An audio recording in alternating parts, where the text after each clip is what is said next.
జమాతే ఇస్లామీ హింద్ మహిళా విభాగం జాతీయ స్థాయిలో నైతికతే నిజమైన స్వేచ్ఛ అనే నినాదంతో సెప్టెంబర్ 1 నుండి సెప్టెంబర్ 30 వరకు నెల రోజుల పాటు అవగాహన ఉద్యమాన్ని నిర్వహిస్తుంది.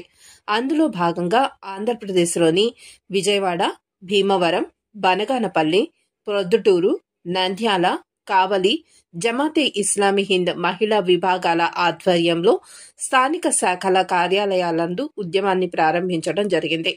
ఈ సందర్భంగా ఏర్పాటు చేసిన ప్రారంభోత్సవ కార్యక్రమంలో ఉద్యమ రాష్ట్ర కమిటీ మెంబర్ కుమారి ఫర్జానా మాట్లాడుతూ, నేడు సమాజంలో మితిమీరిన స్వేచ్ఛ పేరుతో చోటు చేసుకుంటున్న అనర్థాల వల్ల మహిళలపై చెడు ప్రభావం చూపుతోందని, కాబట్టి నిజమైన స్వేచ్ఛ అనేది కేవలం నైతికతతోనే సాధ్యమని, యథార్థాన్ని ప్రజల్లోకి తీసుకువెళ్లాలనే సదుద్దేశంతో ఈ జాతీయ స్థాయి ఉద్యమాన్ని నిర్వహిస్తున్నట్లు ఆమె తెలియజేశారు.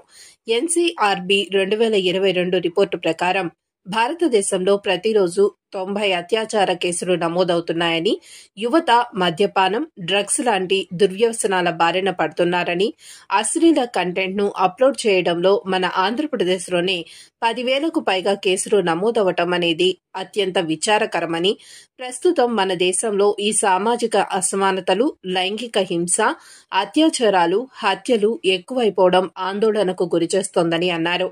ఈ కార్యక్రమంలో స్థానిక జమాతే సభ్యులు, కార్యకర్తలు, జమాత్ క్యాడర్ పాల్గొన్నారు. జమాతే ఇస్లామిక్ హింద్ మహిళా విభాగం జాతీయ స్థాయిలో మొరాలిటీస్ ఫ్రీడమ్, నైతికతే స్వేచ్ఛ అనే నినాదంతో సెప్టెంబర్ 1 నుండి 30 వరకు 30 రోజుల అవేర్నెస్ క్యాంపెయిన్ను నిర్వహించనున్నాము. ఈ క్యాంపెయిన్ యొక్క ముఖ్య ఉద్దేశం నేడు సమాజంలో స్వేచ్ఛ పేరుతో జరిగే అనర్థాల వల్ల అటు మహిళలకు, అమ్మాయిలకు, ఇటు కుటుంబంపై, సమాజంపై పడుతున్న ప్రభావం మరియు వాటి వల్ల జరిగే నష్టాల మీద అవగాహన కల్పించడం, అలాగే నిజమైన స్వేచ్ఛ కేవలం నైతికతతోనే సాధ్యమనే యథార్థాన్ని ప్రతి ఒక్కరికి తెలియజేయనున్నాము. ఎందుకంటే క్రైమ్ రేట్ చూసుకున్నట్లయితే 2022 ఎన్సీఆర్బీ రిపోర్ట్ ప్రకారం మన భారతదేశంలో ఎవ్రీడే 90 రేప్ కేసెస్ అనేవి రిజిస్టర్ అవుతున్నాయి. అంటే 16 నిమిషాలకు ఒక అత్యాచారం జరుగుతుంది. అలాగే teenage pregnancy, women harassment cases day by day increase అవ్వడం మనం చూస్తున్నాము. భవిష్యత్తు అయిన యువత మై లైఫ్ మై రూల్స్ అనే స్లోగన్స్తో ఈరోజు ఆల్కహాల్, డ్రగ్స్కి, అశ్లీలానికి వారు బానిసలుగా మారిపోయారు. అశ్లీల కంటెంట్ను అప్లోడ్ చేయడంలోనే మన ఆంధ్రప్రదేశ్లో 10,000కు పైగా కేసెస్ నమోదయ్యాయి. మరి నైతికత లేని స్వేచ్ఛ వల్ల ఈరోజు సమాజంలో జరుగుతున్న నష్టాలు మనం చూస్తున్నాము. 75 సంవత్సరాల నుండి సోషల్ రిఫార్మేషన్ కోసం కృషి చేస్తున్న జమాతే ఇస్లామిక్ హింద్ సంస్థ ఈ నెలలో సమాజంలో నైతిక మార్పు కోరుతూ ఒక మంచి ప్రణాళికను రూపొందించడం జరిగింది. మరి ఈ ప్రెస్ మీట్ ద్వారా ప్రతి ఒక్కరిని మేము ఒకటి రిక్వెస్ట్ చేస్తున్నాము.